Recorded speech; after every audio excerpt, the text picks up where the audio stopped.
Good morning, class. Welcome to our first class. And today, what I want to do is provide the framework for how we will learn the semester. What are we learning? How are we learning? Why are we learning? All right. So this is a class of ideas. So it's really important for you to pay attention and understand how these ideas connect with each other. If I'm not being clear, ask me a question. In fact, make it a habit to ask as many questions as possible, because that way you will learn more, learning will be more fun for you, and learning will be much more clear to you, okay? So let's get in the habit of asking questions. So wherever I am confusing, wherever I'm speaking too fast, wherever you don't understand, interrupt me. Okay, let's get in the habit. All right, so I first want to talk about Immanuel Kant. We will be discussing him a lot this semester because he is the greatest philosopher in Western history. And he taught us how the world works. And this is what he told us. He told us that we can never know the objective reality. There is an objective reality, what he calls the noumena, okay? Or the things in themselves. That is not knowable to us. That is a world we can never access.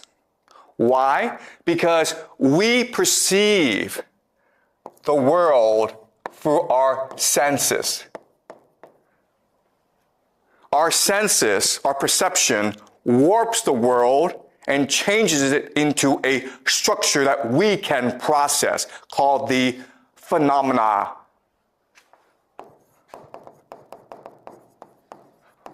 Which are the things that appear to us.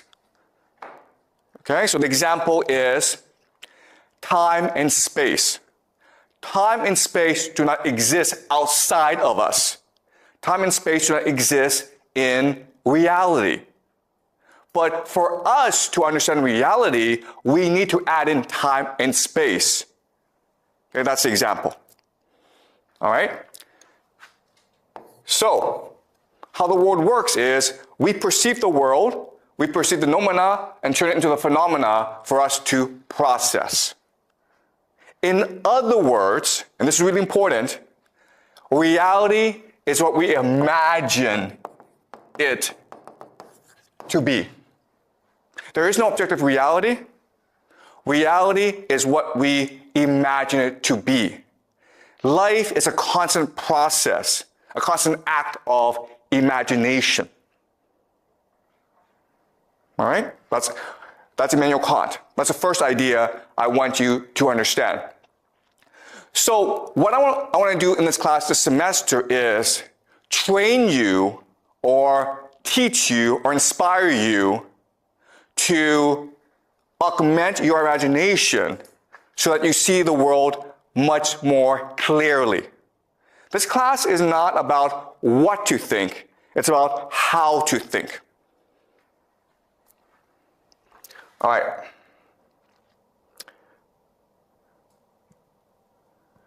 All right, so let me explain the structure of the course. So there's past, there's present,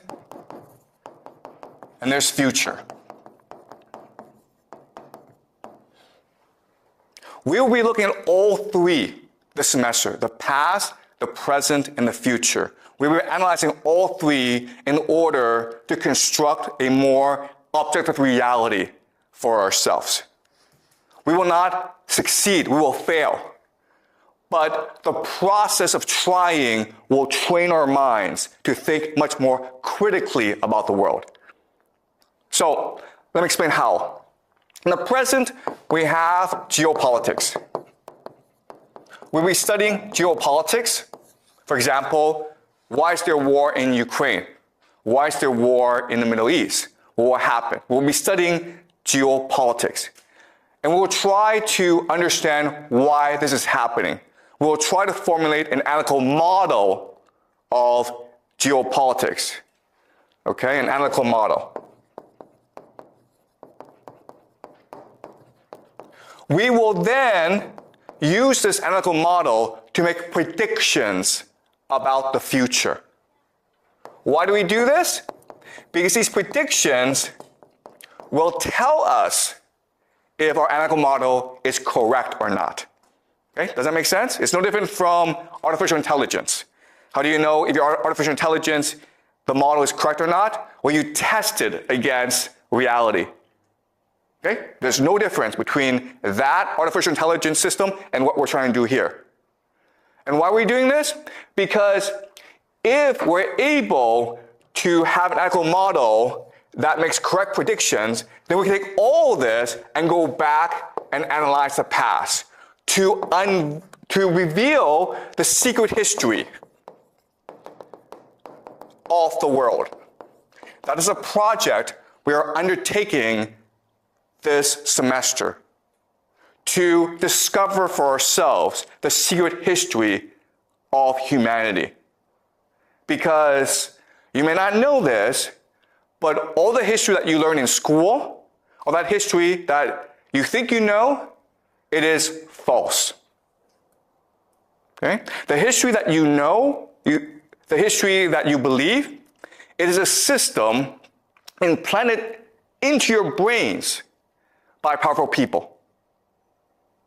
Okay? So the real question that we're looking at this semester is really, how does power work? Because if we can figure this out, then you will achieve liberation. You will achieve freedom. You understand how you're being manipulated by others, and therefore you'll be free. You'll be empowered to live the way you want to live, to see the world that is true to you. So, let me give you 3 concrete examples of how power works. Okay, the first example is money. Let us do a thought experiment. I'm a bank, okay? I decide I want to open a bank.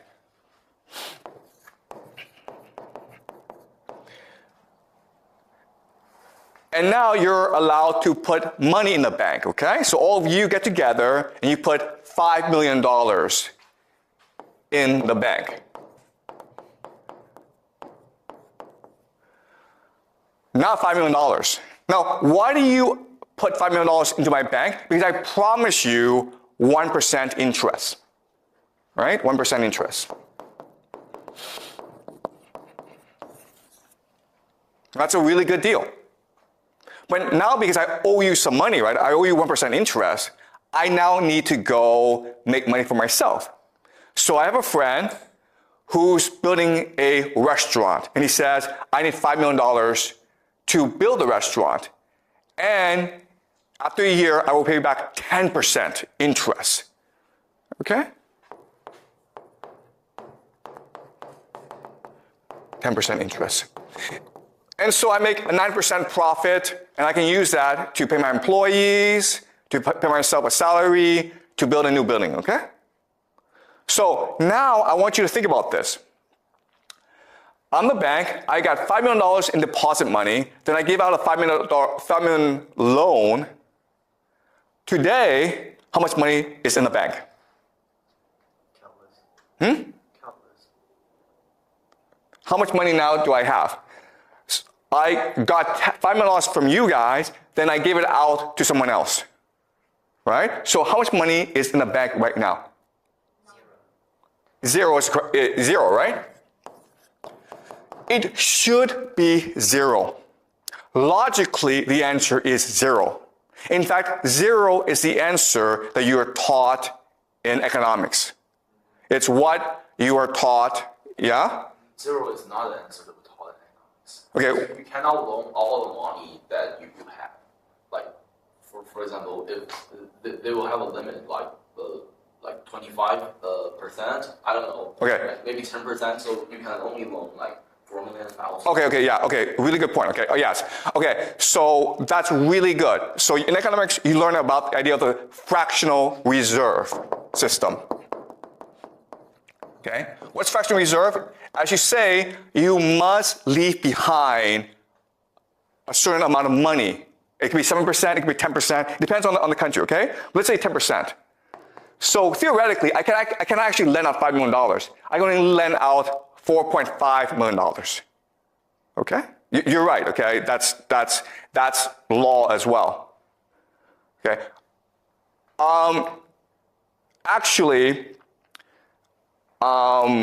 Okay, let's say I lend out $4.5 million, okay? Now how much money do I have in the bank? Yeah, $500,000, right? Okay, so again, this is what you're taught in economics. This is what makes logical sense, right? The correct answer, what actually happens in real life, is you now have $9.5 million. Okay, that is the correct answer. This makes no sense, right? But it happens in reality. And how do we know? Because over the past 20 years, Chinese banks, like the Bank of China, the Bank of Industry and Commerce, the Agricultural Bank of China, if you Google these banks, what you will see is, these past 20 years, these banks have become the largest in the world. How did that happen? Was it because Chinese people got rich and put all the money in the bank? No, that's not what happened. What happened, guys? Supported by the country, the government. Okay, what happened was these banks start to lend money out to corporations, to government, to people, to build skyscrapers, to build roads. In other words, the banks started to create money out of nothing in order to finance China's infrastructure projects. And that's what banks are allowed to do. They're allowed to print money, create money out of nothing. Okay? Does that make sense? Now the question then is, wait a minute here. That's kind of absurd. How this system come into being? How is it created? Okay, well actually, there's a very easy explanation for where we got the system from. All right, so let me explain the history and the origin of the system. So in the beginning, it was merchants who engaged in finance, because merchants needed money in order to facilitate trade. Okay? And some merchants became extremely wealthy. And when they became very wealthy, they started banks in order to support trade and other merchants. Okay, so these banks traded in gold because that was the primary source and supply of money back then. Okay, so what happened is you would come and you would put your money, your gold, in the bank for safekeeping. And the bank would give you a contract, right? A contract is just saying, thank you for giving me your gold. I promise to give back your gold at any time that you want it. And that's what we call a receipt, right?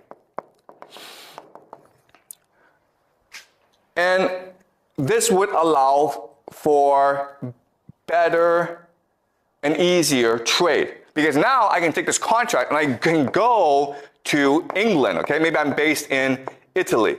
But now I can go to England and say, listen, I need to buy cotton or bananas from you. And the person is like, well, what are you going to give me? I'm going to give you gold, right? So I take the receipt and I give it to you, right? And why do we do this? Because it's a lot easier than giving gold to other people. And so this system would facilitate trade throughout the world.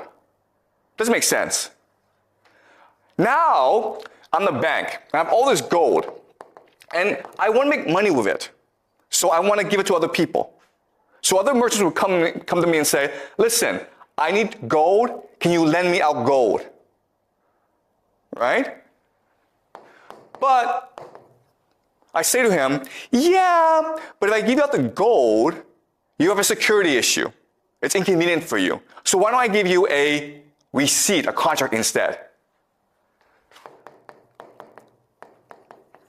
Does that make sense? Because all I need is a contract, all I need is a receipt in order to go and do trade elsewhere. Right? So by doing this, what I've done is I've doubled the gold in my bank. Right? I've created money out of nothing. So the gold is still 5 million. That hasn't changed. But the receipt is now 5 million plus 5 million. So theoretically, I now have 10 million in the bank. All right? So that's how money and finance works. Now, there's a problem with this system. What's the problem with this system? What do you mean?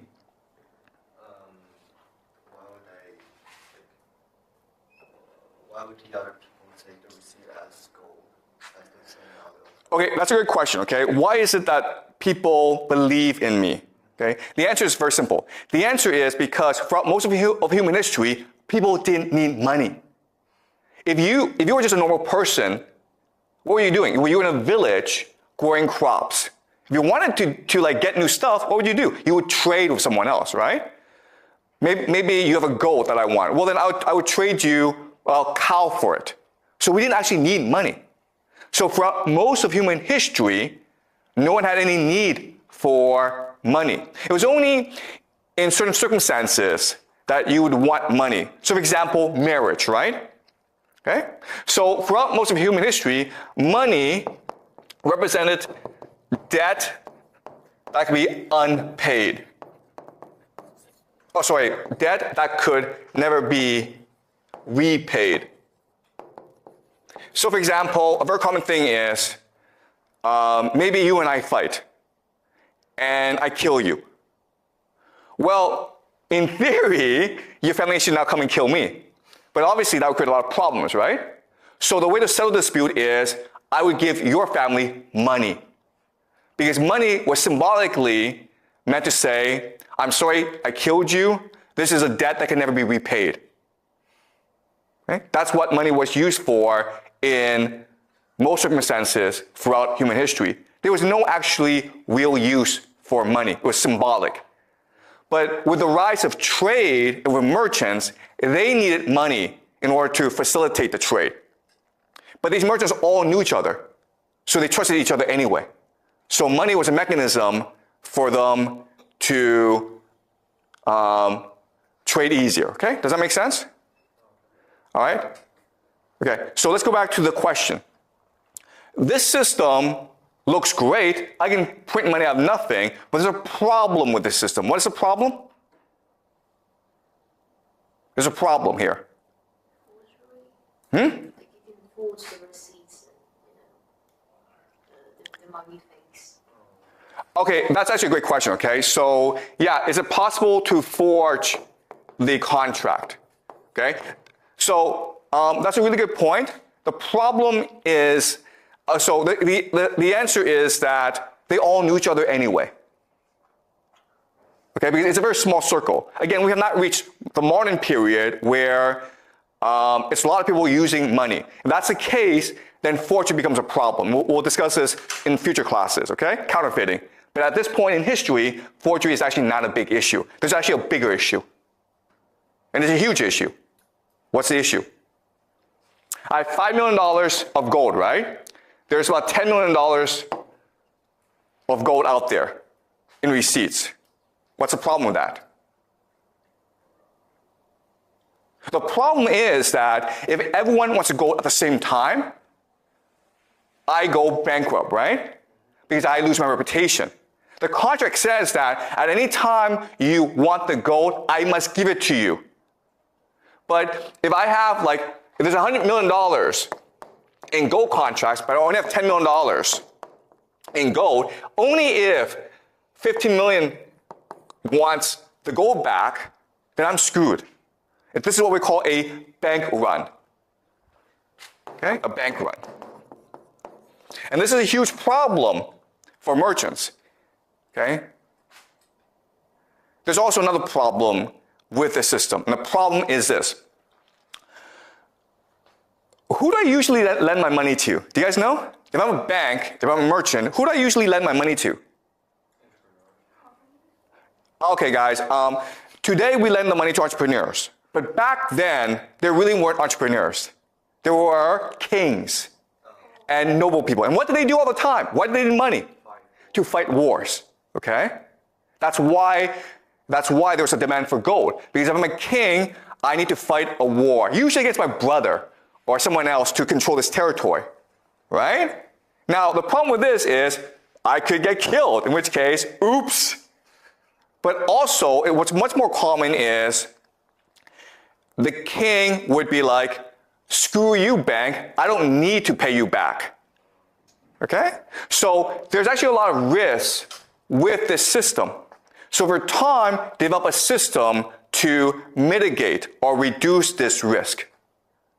Okay? What would they do? What they would do is they would create cartels. Cartels are just partnerships. So maybe this bank works with another bank, throughout Europe. And the way they establish these cartels is usually through intermarriage, right? They would marry each other, they would combine together. And that way, let's say 15 million of receipts wants back the gold, but there's only 10 million. Well, guess what? You just go to another bank. Okay? And let's just say a king decides, I'm not going to pay you back, bank. Well, your bank works with other banks to establish a new enemy to kill the king to get the money back. Do you understand? And this system is what we call today central banking.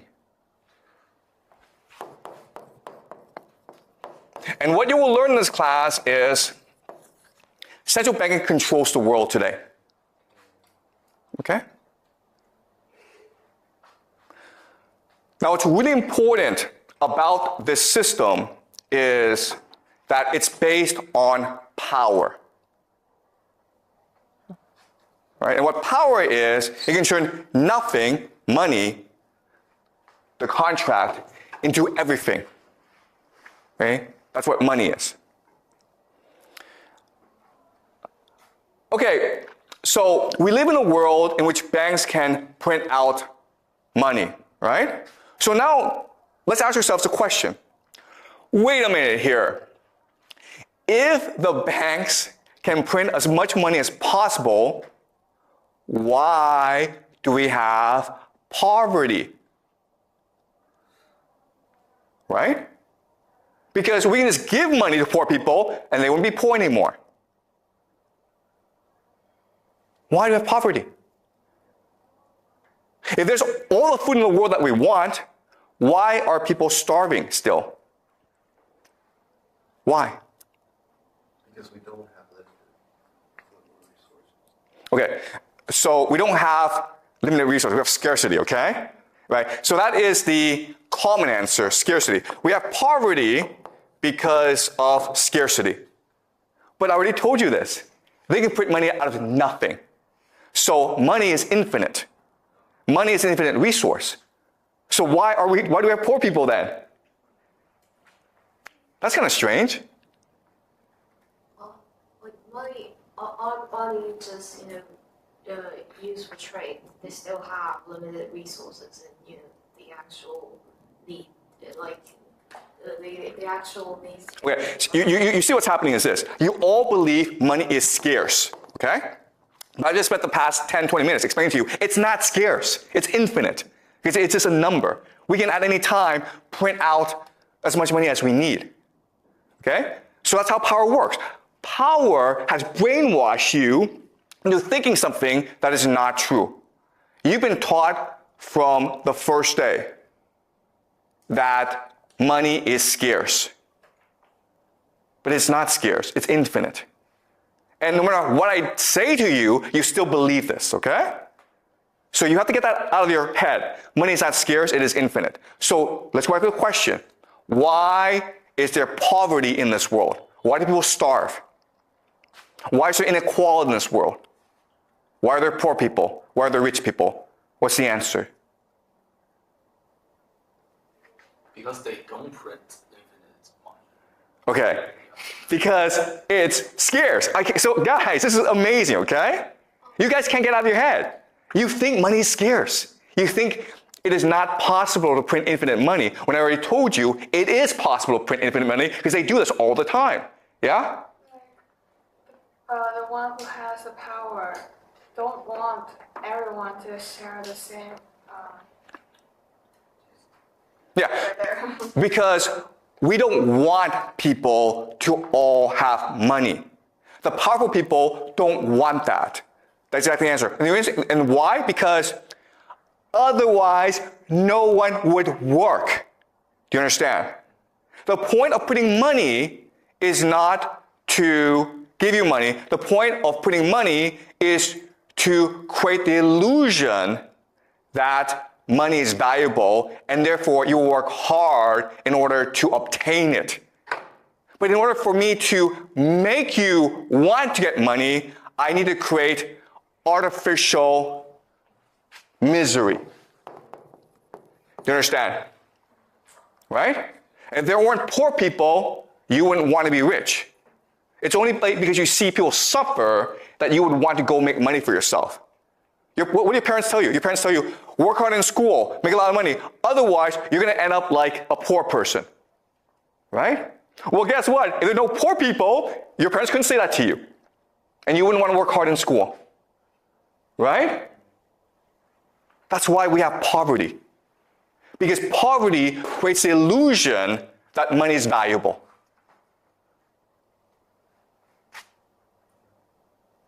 In other words, poverty isn't what you do to yourself, it is what the powerful do to you. Now let me ask you another question. You guys have studied some economics. Why do you have like crises? Crises. For example, there's a stock market crash. Or for example, the economy goes down and people lose their jobs. Why do you have crises? Exactly. You're not taught this in economics class. That's kind of weird, right? The point of crises is to destroy money. Why do we need to destroy money? Because if there's too much money in the system, people don't have to work. So you have to destroy this money in order to make people feel money is scarce. Okay, does that make sense? So why do we have wars? Right? Why are there wars in the world then? Because they're fighting over scarce resources, right? I already told you, scarcity is a lie. The real reason is war is meant to destroy wealth in order to make you think money is valuable. Do you understand?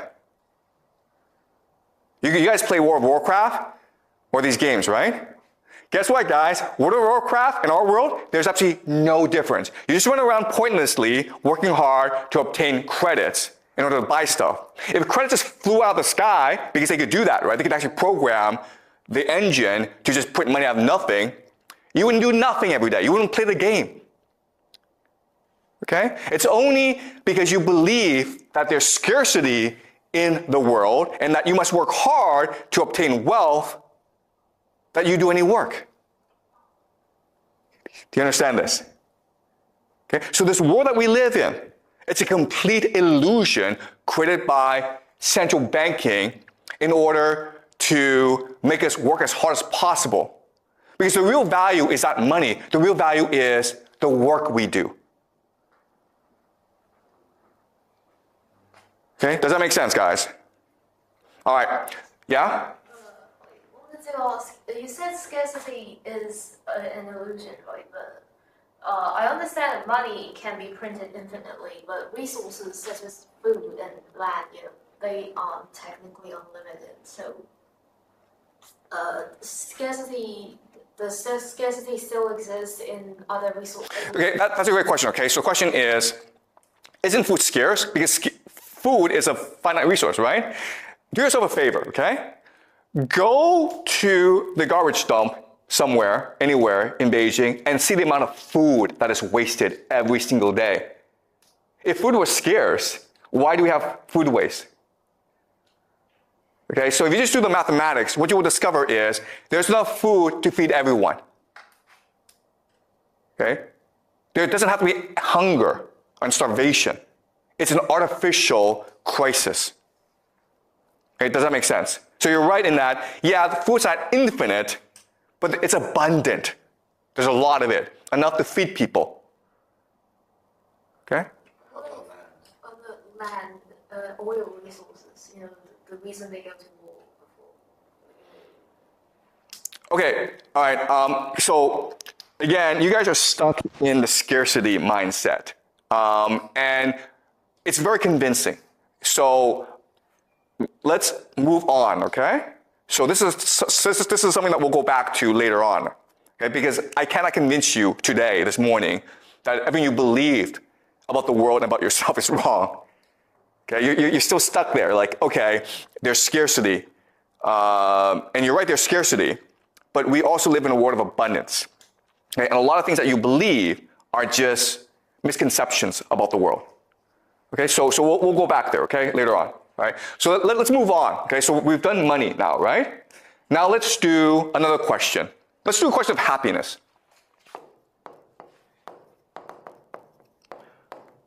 The question for us today is, what makes us happy?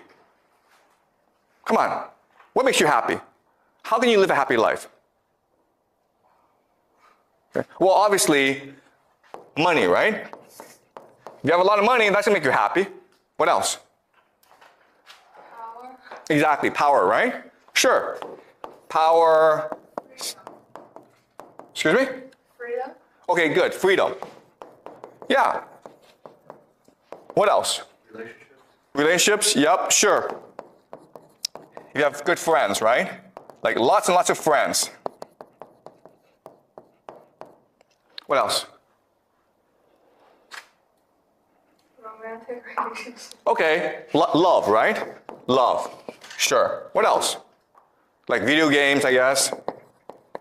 Vacations. Okay? Lots and lots of things, okay? What you will discover about this list is this. You are thinking about individual happiness.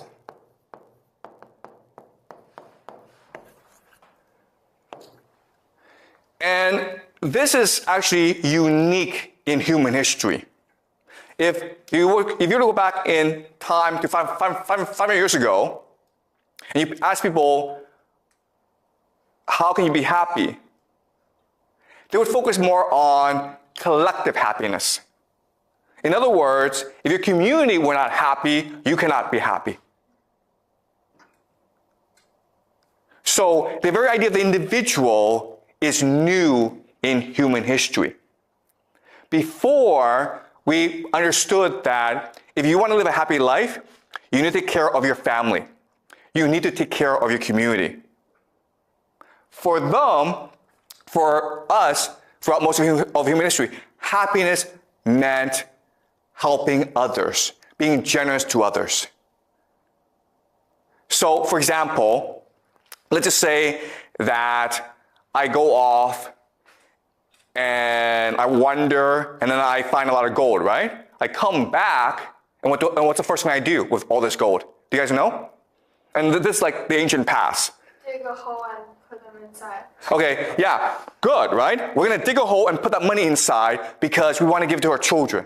That's a modern mindset. But what did they do before?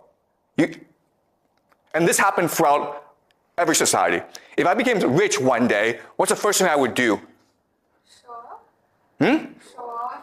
No. Okay, so we'll learn this, okay? But the first thing that people did was they had a big feast for everyone. They spent all the money on a big feast.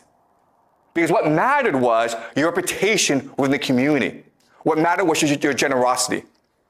If you got rich one day, you made sure that everyone in the community benefited from your wealth, usually by holding a big feast. And guess what, guys? This is true in China for most of Chinese history, right? If you come from a Chinese village, you come to Beijing, you open a restaurant, you make a lot of money, you go out to your village, what's the first thing you do? Come on, guys. Feast. you have a big feast for everyone. Okay, so this is ingrained in us, okay? But as you say,